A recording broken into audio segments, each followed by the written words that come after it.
அனைவருக்கும் வணக்கம். Welcome to M Spot Tamil. நீங்க நம்ம என்ன இதை பத்தி பார்க்க போறோம் அப்படின்னு பாத்தீங்க அப்படின்னா, இந்த ரெனால்டோ டிரைபர் அப்படின்ற கார் வந்து பாத்தீங்க அப்படின்னா, நான் வாங்கி வந்து கிட்டத்தட்ட வந்து 3 வருடத்துக்கு மேல ஆகுது. என்னோட எக்ஸ்பீரியன்ஸ் எப்படி இருக்கு, இப்போ இந்த கார் வந்து வாங்கலாமா, வர்த்தா, லாங் லைஃப் வருமா, என்னென்ன பிரச்சனைகள்லாம் நான் சந்திச்சேன் அப்படின்ற பல விஷயங்களை பத்தி தான் இந்த வீடியோவில் நான் ஷேர் பண்ணிக்க போறேன். வாங்க வீடியோக்குள்ள போகலாம். ஒரு 2020 டிசம்பர் பக்கம் வந்து பாத்தீங்க அப்படின்னா, நான் ஒரு கார் வாங்கலாம் அப்படின்ற மாதிரி வந்து முடிவு செய்யறேன். அப்போ வந்து நான் வந்து ஒரு பழைய கார் வாங்கலான்ற மாதிரி தான் வந்து பார்த்தீங்கன்னா எனக்கு ஃபர்ஸ்ட் ஆப்ஷன் வந்து இருந்தது. அப்போ வந்து நிறைய கார்ஸ் வந்து சர்ச் பண்ணேன். அப்போ வந்து எல்லாமே ஒரு குழப்பமாக இருந்த ஒரு சூழ்நிலை வந்து பார்த்தீங்கன்னா, நான் வந்து புது காருக்கு போகலாம் அப்படின்னு மூவ் ஆகும்போது வந்து பார்த்தீங்கன்னா நிறைய ஆப்ஷன்ஸ் வந்து எனக்கு காரில் இருந்தது. ஆனால் என்னோட பட்ஜெட்டுக்கு என்னோட தேவைக்கு ஏற்ற மாதிரி வந்து ஒரு 7 சீட்டர் அப்படின்னு பார்த்தோம் அப்படின்னா கண்டிப்பாக வந்து ரெனால்டோ டிரைபர் அப்படின்ற ஒரு கார் தான் இருந்தது. ஏன்னா இந்த கார் பொறுத்தவரை வந்து 1 இயர் ஆயிருந்தாலும் அந்த கார் அப்போ வந்து பார்த்தீங்க அப்படின்னா நல்லாவே வந்து பார்த்தீங்க அப்படின்னா பேர் வாங்கின ஒரு காராக இருந்தது. நிறைய பேர் இந்த கார் நல்லா இருக்குன்னு சொன்ன ஒரு காரணத்தினால நான் இந்த கார் வந்து எடுத்திருந்தேன். நான் எடுக்கும் போதே வந்து நிறைய பேர் என்ன சொல்லியிருந்தாங்க அப்படின்னா, இந்த கார் வந்து எடுத்துட்டீங்களே, இந்த கார் வந்து ஒரு 1 to 2 இயர்ஸ் தான் ஆயிருக்கு, முழுசா அதுக்குள்ள தெரியாம எதுக்கு இந்த கார் எடுத்தீங்க, ஒரு லாங் லைஃப் வருமா, இந்த கார் வந்து எப்படி இருக்கு அப்படின்ற மாதிரிலாம் வந்து பாத்தீங்க அப்படின்னா பல கேள்விகள் இருந்தது. அவங்களுக்கான ஒரு கேள்விக்கான பதிலாக பாத்தீங்கன்னா இந்த வீடியோ இருக்க போகுது அப்படின்னு சொல்லுவேன். முதல்ல எனக்கு இந்த கார்ல பிடிச்ச பாசிட்டிவான விஷயங்கள் என்னென்ன அப்படின்ற பத்தி நான் சொல்லிடுறேன்.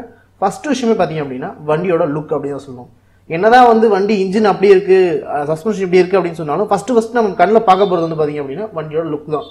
வண்டியோட லுக் நல்லா இருந்துச்சு அப்படின்னா தான் பார்த்தீங்கன்னா மற்றபடி விஷயங்களே நம்ம பேச ஆரம்பிப்போம். அப்படி பார்க்கும்போது என்னோட பட்ஜெட் ஒரு 10 லட்ச ரூபாய்க்குள்ள ஒரு 7 சீட்டர் கார் அப்படின்னு பார்க்கும்போது இது வந்து பார்த்தீங்க அப்படின்னா ஒரு பெஸ்ட் இன் கிளாஸ் லுக்காகவே இருந்தது அப்படின்னு தான் நான் சொல்லணும். ஏன்னா இந்த கார் பொறுத்தவரை வந்து ஒரு ஹேட்ச்பேக் மாதிரி இருக்கும், ஒரு 7 சீட்டர் கார் மாதிரி இருக்கும், ஒரு எஸ்யூவி கார் மாதிரி இருக்கும். அந்த மாதிரி வந்து கலந்த ஒரு கலவையிலே இருந்ததுனால வந்து பார்த்தீங்கன்னா லுக் வைஸ் பார்த்தீங்கன்னா ஒரு ஹைவேல போகும்போதும் சரி, வண்டி நிற்கும் போதும் சரி, ஒரு நல்ல மாசான லுக்ல இருந்து அப்படின்னு சொல்லுவேன். ஏன் இது வந்து நீ கொடுத்த காசு தான் லுக் கிடைச்சிருக்கு அப்படின்ற நீங்க கேட்கலாம். இருந்தாலுமே வந்து இதை விட வந்து கம்மியான விலையில வந்து 2 கார்ஸ் வந்து அவைலபிளா இருந்தது. ஒன்று வந்து பாத்தீங்கன்னா டட்சன் ரெடிகோ பிளஸ் அப்படின்ற ஒரு காரும், அப்புறம் வந்து பாத்தீங்கன்னா மாருதியோட ஈகோ அப்படின்ற ஒரு காருமே இருந்தது. அந்த கார் வந்து இதோட விலையோட கம்மி தான். ஆனா லுக் அப்படின்னு பாத்தீங்க அப்படின்னா ரொம்பவே வந்து பாத்தீங்க அப்படின்னா ஓரளவுக்கு சுமாரா தான் இருந்தது அப்படின்னு சொல்லணும். மாருதியோட ஈகோ அப்படின்னு பாத்தீங்க அப்படின்னா நல்ல வண்டி தான். ஆனா லுக் அப்படின்னு பாத்தீங்க அப்படின்னா ஒரு 7 சீட்டர் கார்லயே வந்து ஒரு வேன் மாதிரி தான் பாத்தீங்கன்னா லுக் கொடுத்துருந்தாங்க. அதே மாதிரி டட்சன் ரெடிகோ பிளஸ்மே வந்து பாத்தீங்க அப்படின்னா ஃபுல் அண்ட் ஃபுல்லா வந்து ஒரு ஹேட்ச்பேக், ஒரு சின்ன ஹேட்ச்பேக் மாதிரியே தான் பாத்தீங்க அப்படின்னா லுக் இருந்தது. அதனாலே வந்து பாத்தீங்கன்னா இந்த கார்ஸ் எல்லாம் கம்பேர் பண்ணும்போது எனக்கு லுக் வைஸ் வந்து டிரைபர் கார் வந்து ஓரளவுக்கு பெட்டராகவே இருந்தது.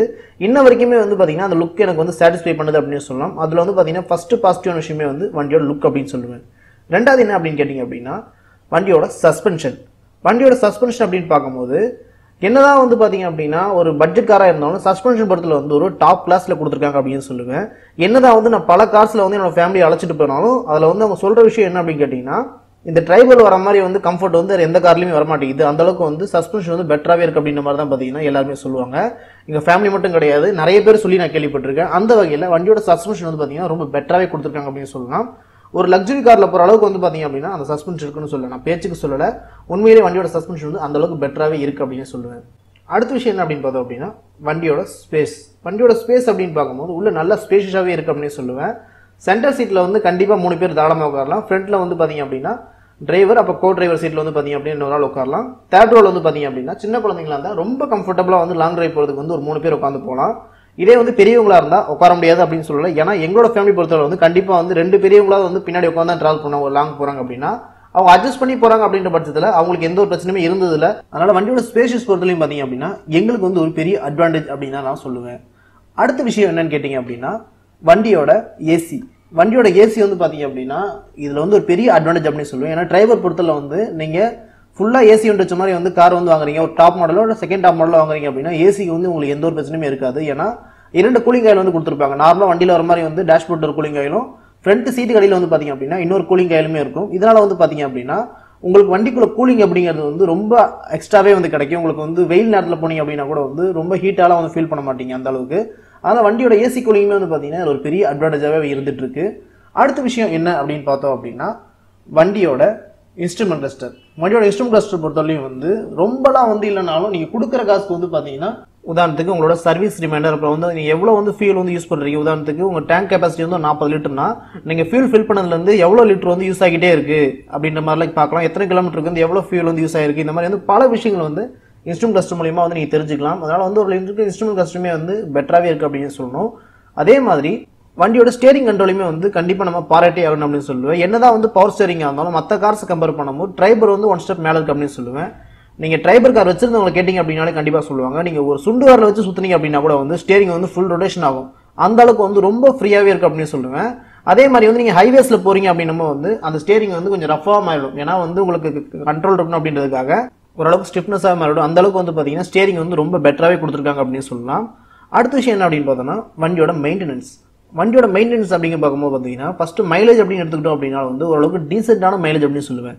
வித் ஏசிலே வந்து நீங்க பிளான்டா வந்து ஓட்டுறீங்க அப்படின்னும் போது வந்து கண்டிப்பா 18 to 19 km/லிட்டர் வந்து மைலேஜ் நீங்க எதிர்பார்க்கலாம். நான் டெஸ்ட் பண்ணி கூட வந்து பாத்தீங்க அப்படின்னா இதே சேனல் வந்து வீடியோ போட்டிருக்கேன். டிரைவர் மைலேஜ் அப்படின்னு போட்டீங்க அப்படின்னா கண்டிப்பா வந்து இதே சேனல்ல வீடியோ வந்து வரும். அதுல போய் பாத்தீங்க அப்படின்னா தெரியும். அதுல நான் வித் ஏசியோட வந்து ஒரு 80 km ஸ்பீட்ல டீசென்டான ஸ்பீட்ல வந்து ஓட்டும் போது எனக்கு கிடைச்ச மைலேஜ் அப்படின்னு பாத்தீங்க அப்படின்னா கண்டிப்பா ஒரு 18 km/லிட்டர் வரைக்கும் பாத்தீங்க அப்படின்னா மைலேஜ் வந்து கிடைக்குது. அப்படி பார்க்கும்போது வந்து எனக்கு ஒரு நல்ல மைலேஜ் இந்த வண்டியில் கிடைக்குது அப்படின்னு சொல்லுவேன். அந்த அளவுக்கு வந்து பாத்தீங்க அப்படின்னா மைலேஜ் வந்து இருக்கும். அதுலயும் வந்து ஒரு டேர்ம்ஸ் அண்ட் கண்டிஷன்ஸ் அப்படின்னு பார்க்கும்போது இதுல வந்து 80 km மேல வந்து ஸ்பீட் போகக்கூடாது. அடுத்த விஷயம் பாத்தீங்கன்னா வண்டியில வந்து ஓவர் லோடு ஏற்றக்கூடாது. 7 பேர் 7 பேர் தான் டிராவல் பண்ணணும். நீங்க 7 பேர் மட்டும் இல்லாம எக்ஸ்ட்ரா லக்கேஜ் எல்லாம் வச்சு நீங்க கேரி பண்ணி கொண்டு போறீங்க அப்படின்னா அப்போ வந்து மைலேஜ் கொஞ்சம் குறைய வாய்ப்பு இருக்கு. அதனால வந்து மைலேஜ் பொறுத்தல வந்து பாத்தீங்கன்னா என்னோட யூஸ்க்கு வந்து கரெக்டா கிடைக்குது அப்படின்னு சொல்லுவேன். இதுவுமே வந்து ஒரு பாசிட்டிவ் தான். அடுத்து இதே மெயின்டெனன்ஸ்ல வந்து பாத்தீங்க அப்படின்னா சர்வீஸ் அப்படின்னு பார்க்கும்போது நீங்க ஷோரூம் கொண்டு போனீங்க அப்படின்னா கண்டிப்பா வந்து ஃப்ரீ சர்வீஸ் முடிஞ்சு அப்படின்னா 9,000 சம்திங் வந்து டாக்ஸ் பிளஸ், அதாவது ஒரு 10,000 ரூபாய் கிட்ட வந்து பாத்தீங்கன்னா உங்கள்கிட்ட வந்து சார்ஜ் பண்றாங்க. இதே வந்து நீங்க வந்து லோக்கல்ல வந்து ஆயில் சேஞ்ச் பண்றீங்க மற்ற விஷயங்கள்லாம் பாக்குறீங்க அப்படின்னா வந்து ஒரு 5,000 குள்ள தான் வந்து பாத்தீங்க அப்படின்னா லோக்கல் மெக்கானிக் ஷாப்ல வந்து இதுக்கான சர்வீஸ் காஸ்ட் வருது. ஒரு 7 சீட்டர் காருக்கு ஒரு 5,000 குள்ள வந்து சர்வீஸ் காஸ்ட் வருது அப்படின்றது வந்து ரொம்ப பெரிய விஷயம் அப்படின்னு சொல்லுவேன். அந்த அளவுக்கு வந்து பாத்தீங்க அப்படின்னா இதுல ஒரு பாசிட்டிவான விஷயம் இருக்கு அப்படின்னு சொல்லலாம். அதே மாதிரி வந்து இதுல எனக்கு என்னென்ன விஷயங்கள்லாம் வந்து இந்த 3 வருஷத்துல போச்சு அப்படின்னு கேட்டீங்கன்னா கிட்டத்தட்ட 26,000 கிலோமீட்டர் வந்து பாத்தீங்கன்னா இது வரைக்கும் நான் ஓட்டியிருக்கேன். எனக்கு வந்து ஃபேமிலி யூஸ்க்காக மட்டும் தான் எடுப்பேன். அப்படி இருக்கும்போது இது வரைக்கும் எனக்கு செலவானது அப்படின்னு பாத்தீங்க அப்படின்னா சர்வீஸ் காஸ்ட்டை தவிர்த்து எனக்கு வந்து பாத்தீங்கன்னா ஆயில் சீல், இன்ஜின் கேசிங்கோட ஒரு ஆயில் சீல் வந்து போயிருந்தது. அதுவுமே வந்து ஒரு 1000 ரூபாய்க்குள்ள செலவாச்சு. மற்றபடி வந்து பாத்தீங்க அப்படின்னா எனக்கு எந்த ஒரு பெரிய செலவுமே வந்து பாத்தீங்க அப்படின்னா உள்ளுக்குள்ள ஆகிற மாதிரி எனக்கு வந்து இல்ல. அதே மாதிரி வந்து இன்ஜினுமே வந்து பாத்தீங்க அப்படின்னா ஒரு டீசென்டான பவர் கொண்ட இன்ஜின் தான் சொல்லுவேன். இதுல வந்து பாசிட்டிவ் இருக்கு, நெகட்டிவ் இருக்கு. இந்த நெகட்டிவ் சைட்ல வந்து நான் இன்னொன்னு சொல்றேன். பாசிட்டிவ் சைட் பொறுத்தல வந்து ஒரு டீசென்டான இன்ஜின் அப்படின்னு சொல்லுவேன். நீங்க ஹைவேஸ்ல க்ரூஸ் பண்றீங்க அப்படின்னா 150 km/h வரைக்குமே பாத்தீங்கன்னா இந்த வண்டியில நீங்க க்ரூஸ் பண்ணலாம், வண்டி போகும். ஆனா நான் சேஃப் வந்து சொல்றது எது அப்படின்னு பாத்தீங்கன்னா 80 to 100ல வந்து நீங்க ரைட் பண்றது வந்து ஒரு நல்ல விஷயமாவே இருக்கும். இன்ஜினுமே வந்து பாத்தீங்க அப்படின்னா ஓரளவுக்கு டீசென்டாவே இருக்கு. சடன் பிக்கப் இல்ல அப்படின்னாலும் நீங்க டீசென்டாவே வந்து பாத்தீங்கன்னா ஓட்டலாம். ஹைவேல போகும்போது வந்து பிளான்ட் ஓவர்டேக்லாம் பண்ணீங்க அப்படின்னா வண்டி சூப்பராகவே வந்து பாத்தீங்க அப்படின்னா ஒத்துழைக்கும். அதே மாதிரி வந்து நான் வச்சிருக்கிறது வந்து ஆட்டோமேட்டிக் கார் அப்படின்றதுனால வந்து ஆட்டோமேட்டிக் வெர்ஷன்லயுமே வந்து பாத்தீங்கன்னா எந்த ஒரு பிரச்சனையுமே இல்லை அப்படின்னு சொல்லுவேன். இது வரைக்குமே வந்து கரெக்டா கியர் மாறும், வண்டி வந்து கரெக்டா வந்து இருக்கும். இது மாதிரி வந்து பல விஷயங்கள் பாத்தீங்க அப்படின்னா இந்த வண்டியில அட்வான்டேஜா இருக்கு மெயின்டெனன்ஸ் பொறுத்தவரை. அதனால வந்து மெயின்டெனன்ஸுமே வந்து பாத்தீங்கன்னா இந்த வண்டியில ஒரு பெரிய அட்வான்டேஜ் அப்படின்னு தான் சொல்லணும். இது நான் மட்டும் இல்ல, நிறைய கஸ்டமர்ஸ் வந்து நான் கேட்ட வரைக்கும் என்ன சொல்றாங்க அப்படின்னா டிரைவர் பொறுத்தவரை வந்து நம்ம மினிமமா யூஸ் பண்றோம், அதாவது வந்து நம்ம ஃபேமிலி யூஸ்க்கு மட்டும் தான் யூஸ் பண்றோம் அப்படின்ற பட்சத்துல வந்து எந்த ஒரு பிரச்சனையுமே வச்சதில்லை. ஒரு 50,000 60,000 கிலோமீட்டர் ஓடின கஸ்டமர் கூட வந்து இதுதான் சொல்றாங்க.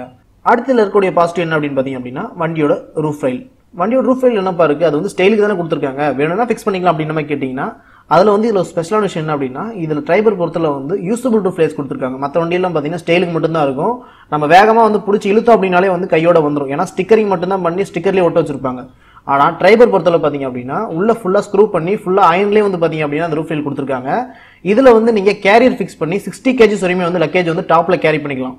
அந்த அளவுக்கு வந்து பாத்தீங்க அப்படின்னா உங்களுக்கு ஒரு வசதி இருக்கு. அதனால வந்து நீங்க லக்கேஜ் கேரி பண்றது பொறுத்தலையும் பாத்தீங்கன்னா இது ஒரு பெரிய பாசிட்டிவ் அப்படின்னு சொல்லுவேன். கிட்டத்தட்ட வந்து பாத்தீங்க அப்படின்னா நான் 50 kg மேலேயே வந்து பாத்தீங்க அப்படின்னா லக்கேஜ் கேரி பண்ணி நான் கொண்டு போயிருக்கேன். ஹைவேஸ்லயுமே வந்து பாத்தீங்கன்னா எந்த ஒரு பிரச்சனையுமே இல்லாம தான் பாத்தீங்கன்னா போயிருக்கு. அதனால வந்து இதுவுமே வந்து ஒரு பெரிய பாசிட்டிவ் அப்படின்னு தான் சொல்லுவேன். இதோட சேஃப்டி, இதோட சேஃப்டி பொறுத்தல வந்து கிராஷ் டெஸ்ட் ரேட்டிங்ல வந்து பாத்தீங்க அப்படின்னா 4 ஸ்டார் வந்து வாங்கியிருக்கு. இதுவுமே வந்து பாத்தீங்க அப்படின்னா இந்த காரோட சேல்ஸ்க்கு வந்து ஒரு பெரிய பூஸ்டாவே அமைஞ்சிருக்கு அப்படின்னு சொல்லலாம்.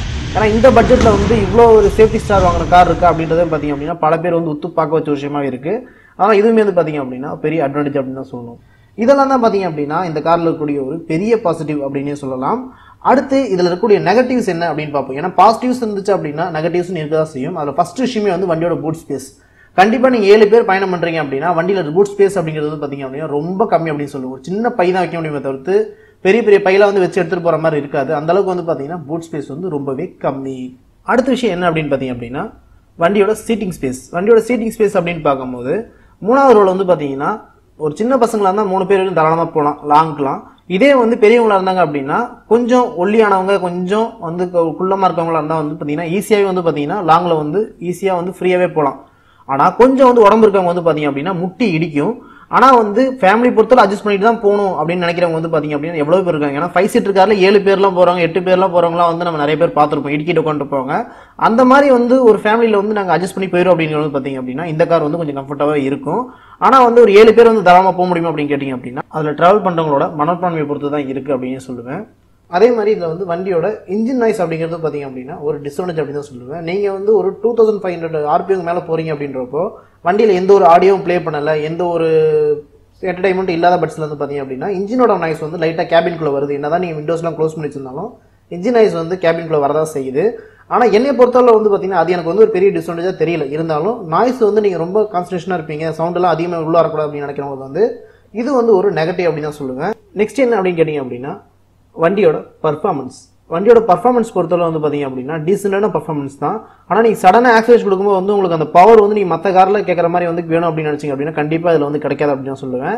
ஏன்னா வந்து நீங்கள் சடனாக ஆக்சிலேட் கொடுக்கும்போது வந்து வண்டி உரும்பும், உங்களுக்கு சடனாக இழுத்துட்டு போகும் இந்த வண்டியுமே. ஆனால் மற்ற வண்டியில் கிடைக்கிற அளவுக்கு ரெஸ்பான்ஸ் வந்து இந்த வண்டியில் இருக்குமான்னு கேட்டிங்கன்னா கண்டிப்பாக வந்து கொஞ்சம் டவுட் அப்படின்னு தான் சொல்லுவோம். ஏன்னா இது ஒரு ஃபேமிலி காராக நீங்கள் யூஸ் பண்ணீங்க அப்படின்னா உங்களுக்கு ஓகே. இதே வந்து நீங்கள் வந்து கொஞ்சம் ஸ்போர்ட்டியாக ஓட்டுவீங்க, அதான் வந்து ஸ்போர்ட்டி டைப்பில் வந்து நல்ல ஆக்சிலேட் கொடுத்து இழுத்து ஓட்டுவீங்க அப்படின்னா இந்த கார் வந்து ஒரு நெகட்டிவ் அப்படின்னு தான் சொல்லணும். அதே மாதிரி வந்து ஓவர்டேக்கிங் எப்பயுமே வந்து நீங்கள் ரொம்ப கான்சன்ட்ரேஷனாக பிளான்ட் ஓவர்டேக்கிங்காக தான் இருக்கணும்.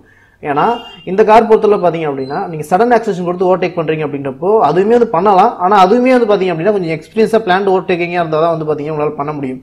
இதே நீங்கள் சடனாக கொண்டு போயிட்டு கிட்ட போயிட்டு நீங்கள் ஆக்சிலேட்டர் கொடுத்துட்டு நம்ம வளச்சிடலாம் அப்படின்னு வளச்சிங்க அப்படின்னா கொஞ்சம் வண்டி திணறும், கொஞ்சம் ரிஸ்க்கும் கூடவே அப்படின்னு நம்ம சொல்லலாம். அதனால் வந்து முடிஞ்ச அளவுக்கு வந்து நீங்கள் சடன் ஓவர்டேக் பண்ணுறது வந்து தவிர்த்துட்டு பிளான்ட் ஓவர்டேக் பண்ணுங்கள். அதுதான் ரொம்ப நல்லது அப்படின்னு சொல்லுவேன். நீங்கள் ஸ்போர்ட்டியாக வந்து ஓட்டுவீங்க அப்படின்னா வந்து இந்த கார் வாங்குறது வந்து கொஞ்சம் யோசிச்சு வாங்குங்க. அது வந்து பெரிய ஒரு நெகட்டிவாக தான் இருக்கும் அப்படின்னு சொல்லுவேன். இப்போ கன்க்ளூஷன் வரலாம், இந்த வண்டியை வாங்கலாமே வேணாமா, லாங் லைஃப் வருமா வராதா அப்படின்னு கேட்டிங்க அப்படின்னா என்னுடைய எக்ஸ்பீரியன்ஸ் பொறுத்தவரை பார்த்தீங்க அப்படின்னா நீங்கள் ஒரு ஃபேமிலி யூஸ்க்காக வாங்குறீங்க, ஒரு மினிமலாக தான் ஓட்டுவீங்க, ஒரு ஃபேமிலிஸ்க்காக தான் ஓட்டுவீங்க. நீங்கள் அடிக்கடி லாங் போனாலுமே வந்து பார்த்தீங்க அப்படின்னா ரொம்ப ரஃபாலாம் ஓட்ட மாட்டேன், எனக்கு வந்து கிராஜுவலாக ஸ்பீட் இன்க்ரீஸ் ஆனால் போதும், நான் பிளான்ட் ஓவர்டேக் தான் பண்ணணும் அப்படின்னா கண்டிப்பாக நீங்கள் இந்த வண்டியை வாங்கணும். நல்ல மைலேஜ் வண்டி, நல்ல லுக்லையும் இருக்கும், உங்களுக்கு வந்து மெயின்டெனன்ஸ் காஸ்ட்டும் வந்து ரொம்பவே கம்மி. அப்படி இருக்கும் பட்சத்தில் இந்த வண்டி நீங்கள் தாராளமாக நம்பி வாங்கலாம். நான் 3 வருஷமாக யூஸ் பண்ணுறேன், 3 வருஷத்துக்கு மேலே யூஸ் பண்ணுறேன் அப்படின்னு சொல்லலாம். அப்படி இருக்கும்போது வந்து எனக்கு வந்து நல்லாவே இந்த வண்டி வந்து உழைச்சி கொடுக்குது. அது மட்டும் இல்லாமல் எனக்கு முன்னாடி 1 வருஷம் 1.5 வருஷத்துக்கு முன்னாடி வாங்கினவங்களும் வந்து பார்த்தீங்கன்னா இன்னுமே அந்த ட்ரைபர் கார் வச்சிருக்காங்க 4 வருஷத்துக்கு மேலே. அவங்களாம் வந்து பார்த்தீங்க அப்படின்னா இந்த வண்டி ரொம்பவே நல்லா இருக்கு அப்படின்ற மாதிரி தான் சொல்கிறாங்க. அப்படி இருக்கும்போது ஒரு பட்ஜெட் கார் எனக்கு வந்து என் ஃபேமிலிக்கு வந்து யூஸ் பண்ணுற மாதிரி இருந்தால் போதும், ஒரு லுக்காகவும் இருக்கணும், பட்ஜெட்டில் இருக்கணும், எல்லா ஸ்பெசிஃபிகேஷனும் மெயினாக இருக்கணும், ஏசி கூலிங் இருக்கணும், சஸ்பென்ஷன் நல்லா இருக்கணும் அப்படின்னு நினச்சிங்க அப்படின்னா இந்த ரெனால் யூனிட்டோட ட்ரைபர் அப்படின்ற காரை நீங்கள் தாராளமாக நம்பி வாங்கலாம்.